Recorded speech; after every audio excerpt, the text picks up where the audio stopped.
Experts are warning of a growing problem with child protection in the Northern Territory, with notifications increasing by 70% in the last 2 years. And last year, 1 in 4 Indigenous children in the Territory were identified as at risk.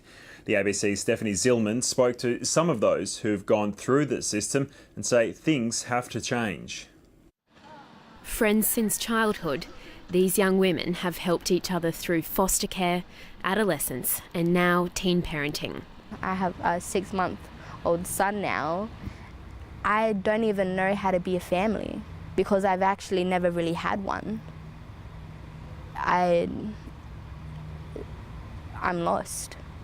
Between the two of them, they count more than 100 placements in different homes around the Territory. So I was a big run amok in care. I had a big hole in my heart once I was taken from my parents. I didn't want to stay in care. I kept running away because I didn't feel like I fit in there. I just felt out of place. It was a loss of parents and siblings. I wish they'd kept me and my siblings together because now there's not a strong bond like there used to be.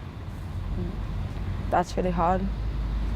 Yeah, my little sister even tried to run away from her carer to me. She was about 7. That broke my heart because she didn't want to go back.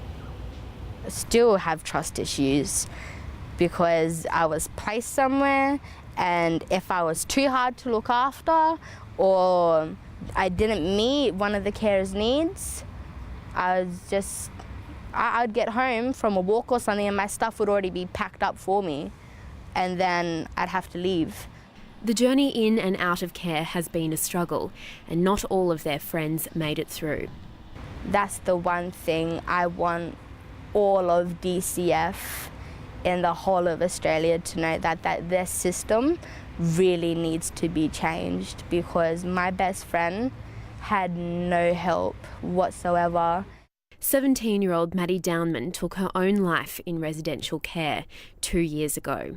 Handing down his findings last week, the coroner Greg Kavanagh said the Children and Families Department failed to prepare a plan for the 17-year-olds to move out of care that year, something Maddie Downman made clear she was very anxious about. The coroner also pointed to failures in the communication between child protection and health agencies, which meant Maddie's psychologist wasn't told that she'd made numerous presentations to hospital for self-harming. But he found the Department of Children and Families' failures did not lead to her death. And her death inquest, the outcome of it all was just, how do you help a person that doesn't want to be helped? And that was basically it. She had no justice. Will I fit in? Addressing last week's National Foster Carers Conference in Darwin, New Zealander Daryl Browman says his experiences apply to Australia. He says an alarming number of children aren't making it out of the system alive. Suicide in foster care is very high, but yet we don't talk about it very much because of the legislations that are based around a confidentiality. In my time in care of 18 years, I've walked into about 7 situations where I have physically found somebody dead. Issues with the Northern Territory's child protection system were highlighted in 2009, when the death of 2 children in care sparked a wide-ranging review. The outcome was a watershed moment for former NT Children's Commissioner and report author Howard Barth, when the Department of Children and Families committed to implementing all 147 of his recommendations. The pivotal recommendation was around the redirection of funding and the substantial increase in funding around the needs of particularly vulnerable children, and in particular Aboriginal children in remote areas. But a change of government shifted the focus, and the bulk of recommendations were dropped, including important measures for accountability and early intervention. I acknowledge that there were funding issues that had to be dealt with, but it was very disappointing that in a sense, some of the recommendations were politicised somewhat. Experts say these kinds of inquiries must be removed from political cycles. In the last 10 years, there have been 39 child protection inquiries across the nation. If you want to build fewer prisons, you prevent child abuse and neglect. If you want fewer hospital beds, you prevent child abuse and neglect. To make real change, long-term funding commitments are needed. If we designed our health systems in the way that we design our child protection systems, essentially what we would have created is one giant emergency department. And what we really need to create is the primary healthcare system really for our child welfare and child protection systems.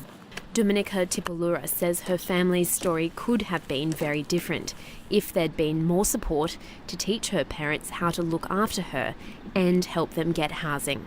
They could have made an agreement to where my dad gets help or whatnot, like whatever they need, so that I can go back to him, or at least let me go see him on the weekends or accesses. It was heartbreaking because now I'm 19 and my family is just all split up and everywhere and none of us talk to each other.